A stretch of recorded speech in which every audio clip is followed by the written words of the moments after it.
सोच नहीं। तो पूंजीवादी जो होता है वो विरोधी है समाज का बहुत बड़ा। तो दो दुश्मन हो गए। तीसरा दुश्मन न्याय व्यवस्था। संविधान में न्याय व्यवस्था को सरकार से ज्यादा पावर मिला है। उत्तर प्रदेश का मुख्यमंत्री चाहे जितना अच्छा कार्य करे, हाई कोर्ट चाहे तो रोक लगा सकता है, हाई कोर्ट को पूरा अधिकार है। दिल्ली की सरकार, प्रधानमंत्री चाहे जितनी अच्छी चलाए, सुप्रीम कोर्ट को पावर है कि वो रोक लगा सकता है। ये संविधान में न्याय व्यवस्था को सरकारों से ज्यादा पावर मिला है। लेकिन सरकार के लोग जब जज बन जाएं, सरकार के लोग जब न्याय व्यवस्था में चले जाएं, सरकार चिन्हित करने लगे जज कौन बनेगा, तो आप जान लीजिएगा कि देश की न्याय व्यवस्था भी संविधान का दुश्मन बन चुकी है। और आज मैं आपसे स्पष्ट कहने आया हूं कि न्याय व्यवस्था 1 महीने में एक जजमेंट करती है आपके पक्ष में, ताकि आपकी सहानुभूति मिल जाए कि जज साहब बहुत बढ़िया है, हमें न्यायालय पर पूरा भरोसा है। ज्यादातर वो निर्णय सब उनके पक्ष में करते हैं और वो मिली भगत के लोग हैं, आपस में उनकी दोस्ती है, जो भी आप समझिए उनकी दोस्ती है। तो आज लोकतंत्र का, SC ST OBC माइनॉरिटी का, संविधान से लाभार्थी लोगों का तीसरा सबसे बड़ा दुश्मन है जिसका नाम है न्याय व्यवस्था। चौथा जो सबसे बड़ा दुश्मन है उसका नाम है मीडिया। ये प्रिंट मीडिया, ये इलेक्ट्रॉनिक मीडिया और ये सोशल मीडिया। इनका काम होता है कि सरकार के खिलाफ खड़े हों, सरकार से सवाल करें कि आपने काम अच्छा क्यों नहीं किया, आपने एक जाति के दरोगा क्यों बना दिए, आपने एक जाति के कप्तान क्यों बना दिए।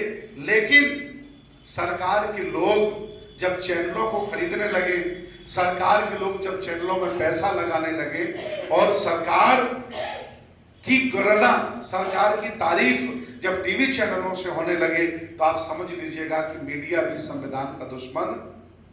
क्या आपको ऐसा एहसास होता कि नहीं होता? ये जो पूरा मीडिया है पूरा संविधान का दुश्मन बन गया। दुश्मन कितने हो गए? 4 दुश्मन हो गए। 5वां दुश्मन है सबसे बड़ा, भ्रष्ट अधिकारी, जिसे संविधान की बदौलत सिलेक्शन मिला और वह पावरफुल बना। SDM, DM, CDO जो भी सही, और है नेताओं के दबाव में और व्यक्तिगत भोग के चक्कर में संविधान के खिलाफ कार्य करता है, तो वह भ्रष्ट अधिकारी भी संविधान का दुश्मन बन जाता है। तो 5वां दुश्मन कौन है? देश भारत का भ्रष्ट अधिकारी जो नेताओं का गुलाम है और व्यक्ति अपने आप को खरबपति बनाने के चक्कर में गरीबों का गला घोंटता है, वह भी संविधान का दुश्मन। संविधान का दुश्मन नंबर 6 जिसका नाम है भारत की सोई हुई जनता। लगता है इसमें आप भी आते हैं। संविधान के दुश्मन कन्फर्म हो गए। अब हमें जब ये पता चल गया कि संविधान के दुश्मन कौन है, तो उन पर काम किया जाना चाहिए। एक महाराष्ट्र के बंते जी हैं, उन्होंने मुझे पत्र लिखा और कहा कि आप संविधान को घर घर पहुंचाने का काम क्यों कर रहे हैं, आप एक बौद्ध भिक्षु हैं। तो मैंने भंते जी को पत्र नहीं बल्कि फोन करके कहा, मैंने कहा आज देश में संविधान लागू है, इसलिए मेरे बदन पर चीवर है और मैं जगह जगह मीटिंगें करके, यात्रा निकालकर लोगों से अपनी बात कर ले रहा हूं। अगर ये संविधान हट गया तो ये चीवर भी मेरा उतार लिया जाएगा, ये कहकर कि बताओ अछूत, बताओ शूद्र, ये चीवर तुम्हें कहां से मिला। और ये जो यात्राएं हम निकाल रहे हैं उन सामंतियों के खिलाफ, उन पूंजीपतियों के खिलाफ जो संविधान के दुश्मन हैं, उनके खिलाफ ये भी मेरी बंद हो जाएंगी। बताओ भंते जी, आप गुनहगार हो कि मैं गुनहगार हूं? तो भंते जी ने स्वीकार किया कि आप अच्छा कार्य कर रहे हैं, मैं आपका साथ देता हूं। वो भंते जी महाराष्ट्र के थे। तो मैं जब ये बात तय हो गई, फिर हमने मन बनाया कि मैं क्या करूं। अब यहां संख्या जरूर 100 करोड़ है। आप जो संख्या गिनते हो ना, पूरा SC, पूरा ST, पूरा OBC, पूरा माइनॉरिटी, कहते हो 1 करोड़ से ज्यादा हमारी संख्या है। लेकिन मेरे हिसाब से 1 करोड़ संख्या हो सकती है, लेकिन जिंदा 1 लाख लोग भी नहीं है मेरे हिसाब से। जिंदा लोग समझते हैं आप? मैंने आपसे कहा कि आपने जिंदा होने का परिचय दिया। जिंदा, जागरूक, का पहला मानक है, जिंदा व्यक्ति वो है मेरे हिसाब से जो दोस्त और दुश्मन की पहचान कर लिया है। जिसने आज दिन तक दोस्त और दुश्मन की पहचान ही नहीं कर पाई, वो काहे का जिंदा है? 75 साल की आजादी में जिस व्यक्ति ने यह तय नहीं कर पाया कि कौन सा धर्म सही होगा और कौन सा धर्म सही नहीं होगा, तो उसे खाक जिंदा हम माने? अब 75 साल की आजादी में इतनी बड़ी संख्या, करोड़ों लोग ये तय नहीं कर पाए कि कौन सा धर्म मेरे लिए अच्छा है और कौन सा धर्म मेरे लिए। 75 साल की आजादी में हम लोगों ने जातियों का गौरव नहीं भुला पाया। आज भी हम अपने आप को जातियों से जोड़ करके जी रहे, जबकि जाति हमें खैरात में दी गई गालियां हैं। जिन्होंने हमें बांटा वो मजे काट रहे हैं और आज भी हम नालायक पढ़े लिखे जाति खेल रहे हैं। 75 साल की आजादी में दुश्मनों के जो षड्यंत्र को न समझ पाया हो, उसे मैं कभी जिंदा नहीं कह सकता। वो मेरे हिसाब से मरा हुआ आदमी। एक मिश्रा जी है, मेरे बगल में रहते हैं, लखनऊ गोमती नगर में मैं रहता हूं। उन्होंने मुझे एक दिन नमो बुद्धाय किया तो मैं चौंक गया कि मिश्रा जी नमो बुद्धाय क्यों कर रहे हैं। दूसरी बार हमने फिर उनको टच किया, और बताइए मिश्रा जी, तो कहा कि आप भाषण बहुत बढ़िया देते हो। तब मुझे पता चला कि मिश्रा जी हमारे वीडियो देखते हैं। तो मैं चौकन्ना हो गया कि अच्छा वो जहर देख के उन्होंने नहीं मारा हमें, अभी तक तो मार देना चाहिए था भाई। मैं इतना ज्यादा बोलता हूँ विचारधारा के पक्ष में और खिलाफ में। मिश्रा जी ने कहा कि भंते जी, आप सब लोग मुझे पानी पी करके गालियां देते हो कि मैंने 4-5 हजार जातियों में तुम्हें बांट डाला। ठीक बात है, हम स्वीकार करते हैं, मैंने अपने फायदे के लिए आपको 4-5 हजार जातियों में बांटा था, लेकिन 75 साल के संविधान में आपने भी 20-25 लाख संगठन बनाए हैं। इसके लिए कभी अपने आप को गाली दी आपने? मिश्रा जी की बात में दम थी कि नहीं थी? बताइए। 20-25 लाख संगठन आपने भी बनाए और लगभग कई हजार पार्टियां भी आपने बनाई। तो कभी कभी रात दिन सुबह शाम जब हमें आप गाली देते हो, मिश्रा जी ने कहा, तो 10-5 मिनट अपने आप को भी गाली दे दिया करो कि हमने तो गुनाह किया था लेकिन आप भी गुनाह कर रहे हो। तो बात अच्छी लगी, मुझे जची कि जब समान विचारधारा के लोग, हम बहुसंख्यक लोग, हम बुद्ध, फुले, अशोक, साहू, अम्बेडकर की विचारधारा को मानने वाले लोग सत्य शोधक समाज को नहीं चला पाए। ज्योतिबा राव फुले ने आज के 150 साल पहले एक संगठन बनाया था, सत्य शोधक समाज। हम विद्वान हो गए, गाड़ी मकान भी हो गया, कोठी भी हो गई, सब कुछ हो गया, शहरों में घर भी हो गया, जैसा कि आपने बताया। हम सत्य शोधक चला पाए क्या? आपके पुरखे का संगठन कहीं ना कहीं हवा में विचार बर्बाद हो गया, पता ही नहीं चला कहां। 9 स्कूल थे ज्योतिबा राव फुले के, 9 के 9 स्कूल खंडर हो गए, कोई चला ही नहीं पाया। आगे चल के बाबा साहब आए, उन्होंने आरबीआई बनाई, उन्होंने बुद्धिस्ट सोसाइटी ऑफ इंडिया बनाया, उन्होंने समता सैनिक दल बनाया, उन्होंने स्कूलों के लिए एक सोसाइटी बनाई। क्या हम चला पाए? आगे चलकर के मान्यवर साहब आए, उन्होंने बीएसपी बनाई। हम ये नहीं कह सकते कि बीएसपी खत्म हो गई है, ये हम नहीं कह सकते, लेकिन जितनी बड़ी संख्या बहुजनों की है उस हिसाब से तो अभी बीएसपी का प्रधानमंत्री हो जाना चाहिए था। गलत क्या नाम बताइए आप? केजरीवाल की संख्या बहुत कम है, उसकी पार्टी ग्रो कर रही है, दिनों दिन उसके एमपी एमएलए बढ़ते चले जा रहे हैं, और हमारी बहुजनों की संख्या बहुत ज्यादा है, हमारी पार्टी 00 पे जा रही है। तो जब तक हम अपनी गिरेबा में नहीं झांकेंगे तब तक कुछ होने वाला नहीं। हम लोगों ने भी यही काम किया कि जब से हमें आजादी मिली, हमने हमेशा दूसरों को बुरा भला कहा। जितनी मंचें लगाई गई, चंदा हम लोगों ने जुटाया, दूसरों को बुरा भला कहा, लेकिन कभी अपने आप को जिम्मेदार नहीं माना। मैं आज बनारस के राजा महाराजाओं आपके बीच एक बहुत स्पष्ट बात करने आया हूं, वो ये है कि इस लोकतंत्र में एससी एसटी ओबीसी वालों को भी सरकारें चलाने का मौका मिला। इन्होंने मीडिया हाउस क्यों नहीं बनाए? किसने मना किया था बताइए? इन्होंने टीवी चैनल, न्यूज चैनल क्यों नहीं बनाए? इन्होंने अपने व्यक्तिगत विश्वविद्यालय क्यों खड़े नहीं किए? किसने मना किया? भाजपा ने बिना सरकार के 5000 सरस्वती शिशु मंदिर बनाए, हमारे पार्टी वाले क्यों नहीं बनाते? कोई मना करता है क्या? जमीनें तैयार नहीं करोगे, हवा हवाई कुछ होने वाला नहीं है। अब वही लोग जीतेंगे जो जमीन पर काम करेंगे और सबको जोड़ने का काम करेंगे। इसलिए आज जो पराजय हो रही है, इस पराजय में ना आपका कोई दोष है ना मेरा कोई दोष है। ये उन लोगों का निर्णय का दोष है जो सही वक्त पर सही निर्णय नहीं ले पाए, इसलिए राजनीतिक पराजय हो रही है। इसलिए मेरे जैसा बौद्ध भिक्षु कभी हताश और निराश नहीं होता। तमाम लोग दुखी हैं कि बीजेपी आ जाएगी फिर क्या होगा।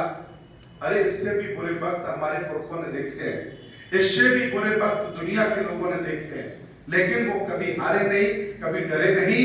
अगर हम डर गए हैं तो जरूर कोई हम लोगों में पैदाइशी प्रॉब्लम है, इसलिए हमें डरना नहीं, संघर्ष करना है, आज भी लड़ना है।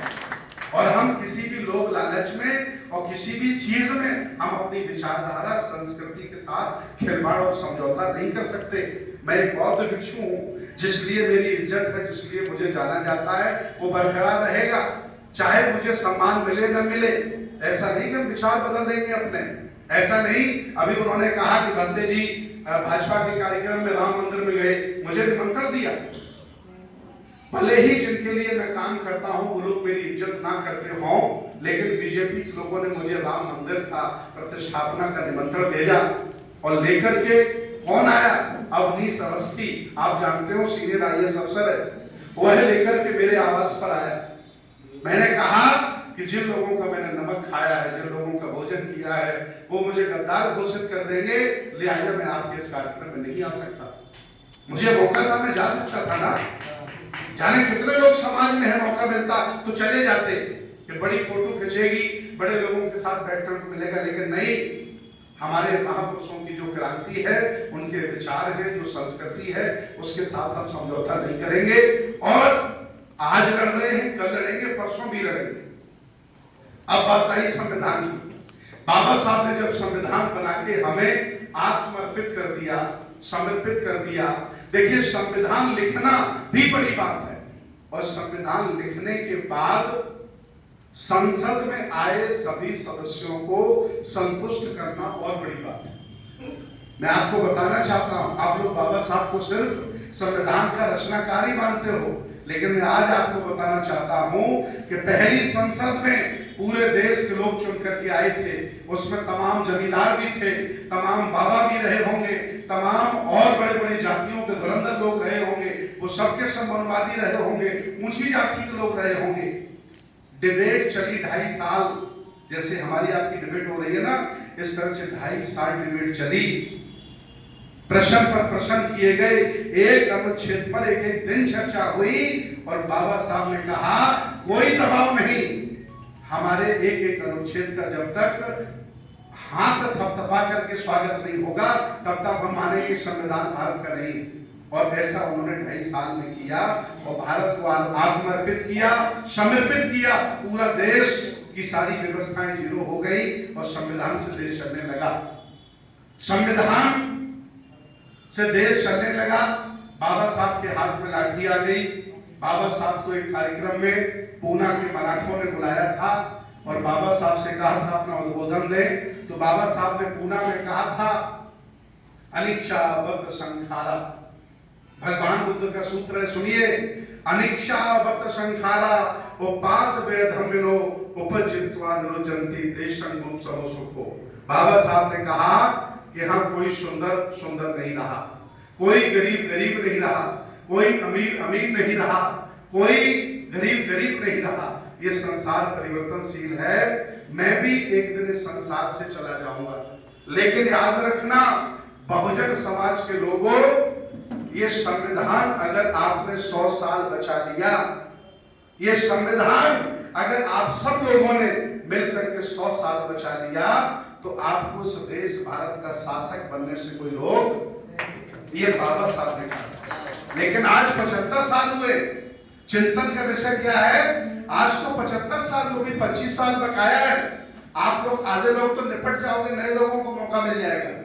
25 साल अभी बचा है, और ये लोग संविधान को खत्म करने की फिराक में हैं। मैं इसलिए एक बौद्ध भिक्षु होने के नाते, एक मुझे बहुत लोग अच्छा भी नहीं मानते कि मैं संविधान की बात कर रहा हूँ। जो लोग नालायक हैं, जो अंधविश्वासी पाखंडी लोग हैं, उनको तो ये लगता है कि भंते जी कुछ मंत्र मार दे, मेरी गरीबी दूर हो जाए, भंते जी मेरे घर खाना करे तो मेरे बच्चा की नौकरी लग जाए। अभी भी बुद्धिस्ट लोग भी ऐसे हैं, लेकिन हम जब तक विज्ञानवाद, तर्कवाद और इस मूल भावना को नहीं समझेंगे तब तक हम अपने आप को बड़ा नहीं बना सकते।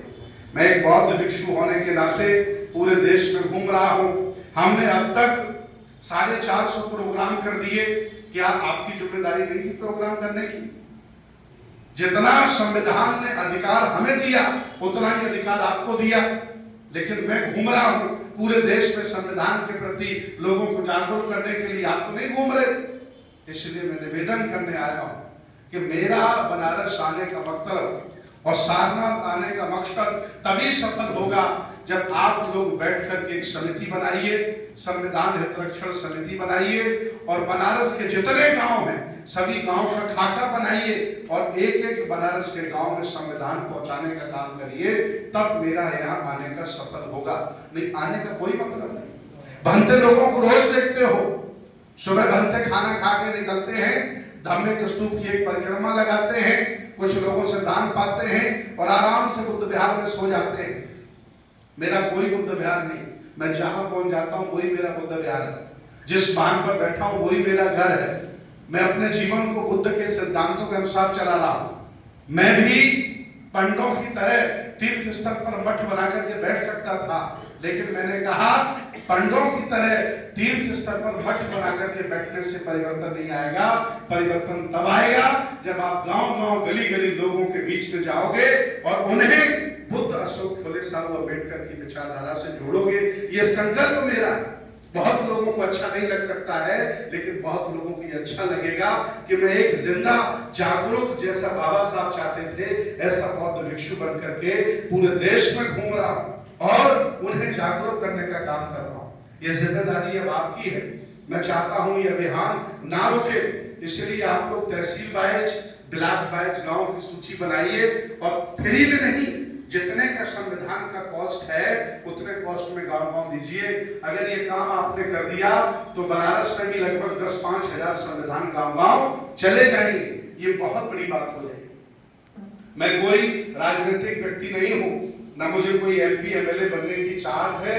बस यही चाहत है कि गंगा जमजम की संस्कृति, ये गंगा जमनी कहने वाले झूठे लोग हैं, ये भारत की संस्कृति है, गंगा और जमजम की संस्कृति है।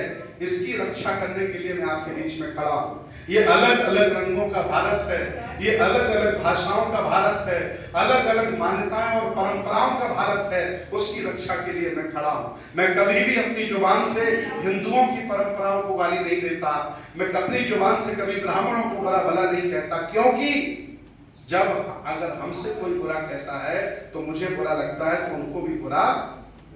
और याद रखना, दूसरे धर्मों की आलोचना, व्यक्ति की आलोचना वही करता है जो प्राइमरी स्टेज का अम्बेडकरवादी बुद्धिस्ट होता है। प्राइमरी स्टेज का अम्बेडकरवादी बुद्धिस्ट ही दूसरे धर्मों की आलोचना करता है।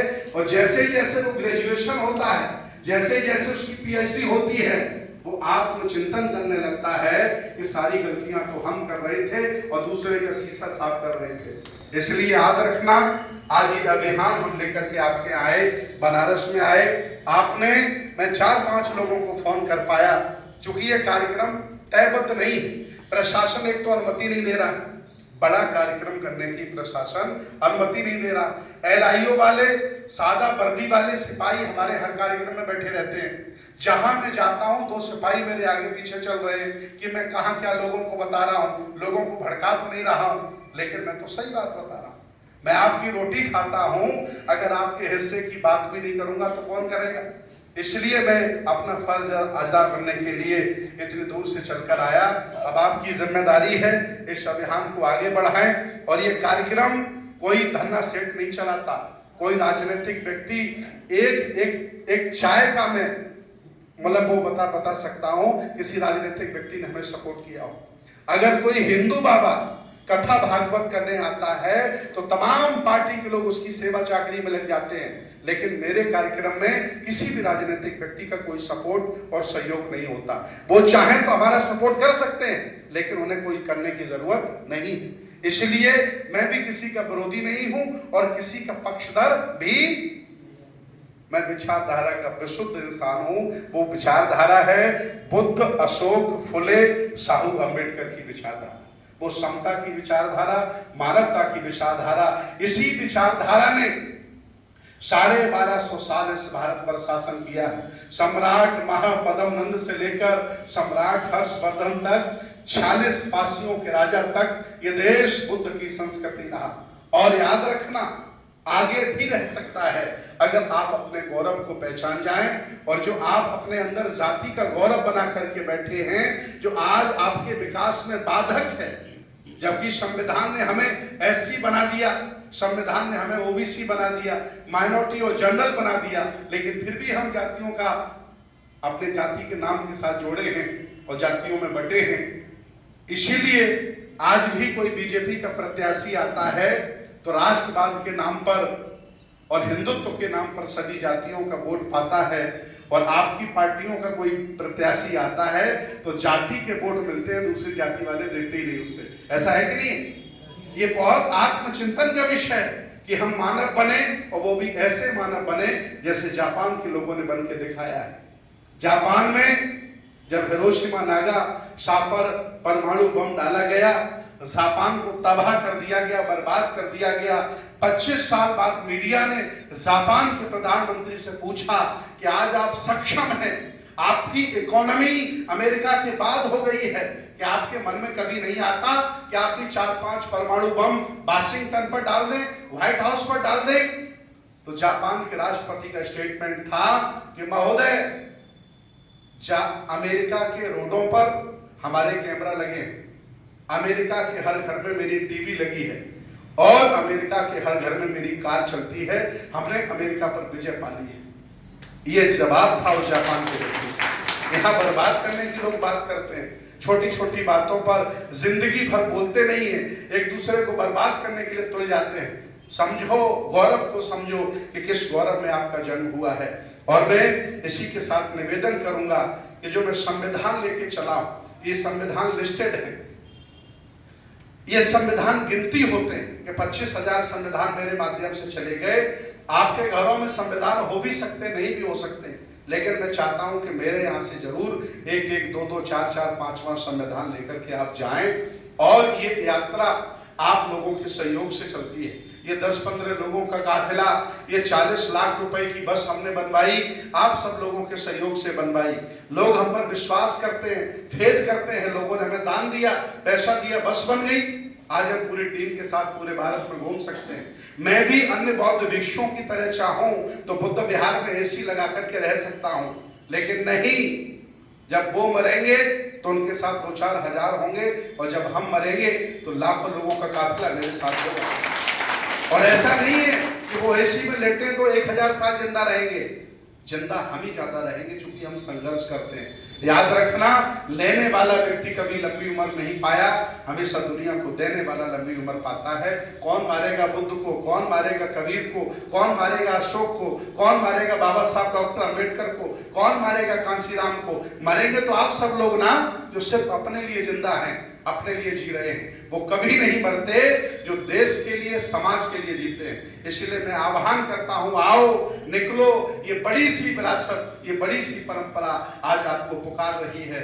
आओ, इसको संभालो और इस पर शासक बनने का भी काम करो। ये संविधान रथ आप लोग ले जाएं, और ये जो भिक्षा पात्र भी देखिए मैं लेकर के चलता हूं, अपनी अपनी सामर्थ्य के अनुसार इसमें दान भी दें, ताकि हम लोग डीजल भरा कर आगे के गांव में जाएं और जहां जहां कार्यक्रम हमारे लगे मैं वहां जा सकूं। मेरी बातों से आप सहमत भी हो सकते हैं, असहमत भी हो सकते हैं, कोई फर्क नहीं पड़ता। मेरा काम है, मैं करता रहूंगा, चाहे हवा पक्ष में चले या विपक्ष में चले, मैं उड़ता रहूंगा। बहुत बहुत धन्यवाद, बहुत बहुत साधुवाद, बहुत बहुत धन्यवाद आपका। और मैं बहुत शुक्रगुजार हूं कि आप लोगों ने आकर के मेरा मनोबल बढ़ाया।